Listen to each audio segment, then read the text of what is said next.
Hey y'all, welcome back to the channel. We're the New to Bourbon guys, and we've got something for you here that we've never reviewed on this channel, and I don't think any of us have had yet. I don't believe so.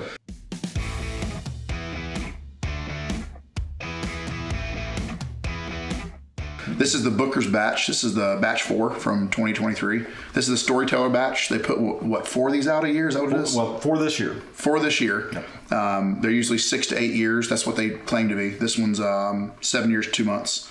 So it's these are a little bit higher proof. So if you like something that's a little bit, we like higher proof in general. So a little bit higher proof, try these. This one's 127.8, so almost 128. So we're going to open this one up. This is, of course, it's got some backstory with it. This comes from 3 different houses. Why don't you tell us about it?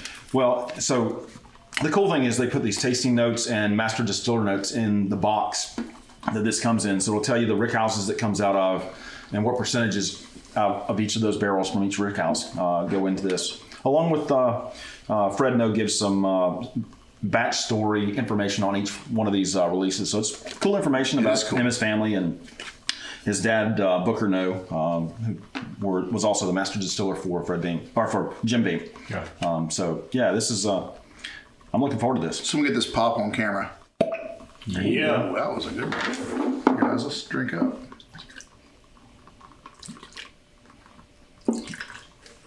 All right. So what do you think of this? This is what this smells like. Neck pour. You know, guys, I love a neck pour. So, man, is it you good? Know what it smells like? That is a great nose. What does it smell like? It smells like bourbon. Every Of course time. it does. It gets me every time with that. I know. It smells good. Definitely nutty. I mean, that's going to be That's your a typical beam. beam thing. That's a beam. Yeah. Wow, that's nutty big time. But you get a lot on. Wow, that's nutty. It smells like Knob Creek. It does smell like Knob Creek. I was literally getting ready to say that. Which is no surprise, but. Well, we love Knob Creek 120. So this is not unlike Knob Creek 120.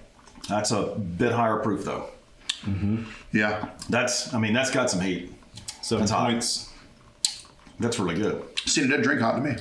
You don't think it drinks hot? Didn't drink hot to me at all. Nothing ever drinks hot to you.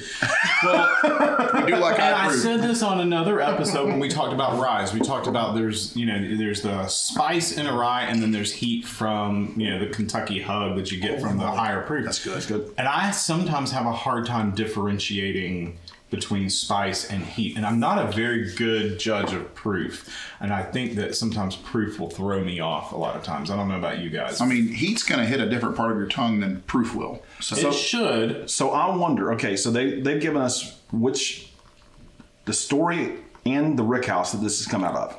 So I think this does taste a lot like Knob Creek. I think this is Knob Creek 120 on steroids. So I wonder I wonder with the blend of this, I wonder how much of this would actually be considered a Knob Creek. Wow, that finish is almost identical to a Knob Creek. Yeah. Right? Yeah. So I mean, it's got that Knob It's Creek. very good. Now, this is also the neck pour with no time to breathe. So possibly this is better as it sits. Yep. But I think that back end, when you just let it sit for a minute, that back end has that real Knob Creek citrusy kind of you flavor. get the citrus I in get the back? nutty. I get just let it take a drink and then just sit for a minute. Let the back end just sit. I get a little bit of citrus. Not as much as I get out of, say, a Buffalo Trace, but it's got a little bit of a citrusy taste to it, I think. I do actually get a little bit of citrus. Yeah, once you let it sit. I don't know that I would have unless you told me that, but I think I get it. Like I said, I may not be able to smell the flavors and smells and stuff, but I get the taste out of this stuff. So yeah, but it's got a little bit on the back end. Once it sits. Once you first drink it, you don't see it. And it's not that Bill doesn't have a good nose. And we talked about this off camera before. This guy can identify wines the second the cork is popped. Yep. And he's got the nose for it. I just think that maybe he's given himself a little bit less credit than he deserves on being able to detect some stuff on the nose. I think you know more than you're letting on. Well, I think he knows more than he's letting on. I think with wines, especially I drink reds. So for me, red wines, you get a lot of berry flavors. So I can kind of pick those berries out. Where when you start talking about bread dough or, this flour brown or sugar. that flour or brown sugar, I don't pick those notes up. You probably can pick up a cherry note though, can't you? The cherry notes I pick up. If I'm drinking a Maker's or something like that, I'll pick the cherry up. Oh, yeah. This is good information for you guys that watch the channel that drink wine, red wine, consistently and are maybe trying to get into bourbon, or you have friends that drink bourbon, so you're like, I got to have something. This is some good info to have him with us. We're bourbon drinkers, and he is too. But he's primarily a red wine drinker, so that should help you all out some. Yep. I think helps me out. I probably drink more bourbon now than I drink more red wine, though. Well, that'll happen. Yeah. So. If you didn't, that'd be weird. We'd literally go on camera and talk about bourbon with people. That'd be weird if you drank more red wine than bourbon. So. Yeah. Well, guys, I like that a lot. This is a great bottle. Good fresh crop. Indeed. Yeah, it's super bottle. If you've got any of these releases from 2023, if you don't have any of them yet, they're coming in 2024. They usually hit about once a quarter. So if you have an opportunity to pick one of these up, we've seen them anywhere from $90 a bottle to $130 a bottle. Yeah. And that's kind of retail range-ish. Retail is 90-ish. Yeah. So you can pick them up for somewhere in that range. I think they're worth picking up. Yeah, if you like Knob Creek flavor profile, you should definitely pick this up. It's like an unproofed down Knob Creek, in my opinion. That's what it kind of tastes like. I agree. So, and maybe give it the neck pour, see how it is. Give it a month or two of it sitting out, of course, with the top on, or you can watch one of our previous episodes about how to preserve it, and then try it again. Oh yeah.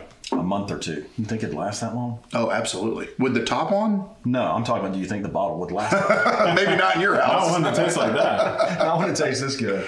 Anyway, guys, thanks for being here. We're the New to Bourbon guys. Come back and see us again soon. Drink, enjoy, and share. Cheers. Cheers. Cheers, guys. But I think it's going to be fine, don't you? Whoa. I bet it'd be easier if you hadn't been drinking bourbon. You know What's what? up with your stools? It's you. I think it's your fat ass getting on. All right, everybody. 3, 2, 1.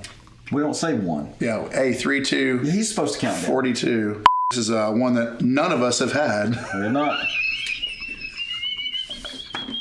Did I say flesh quack? Did I say flesh quack? No. Did you fart again?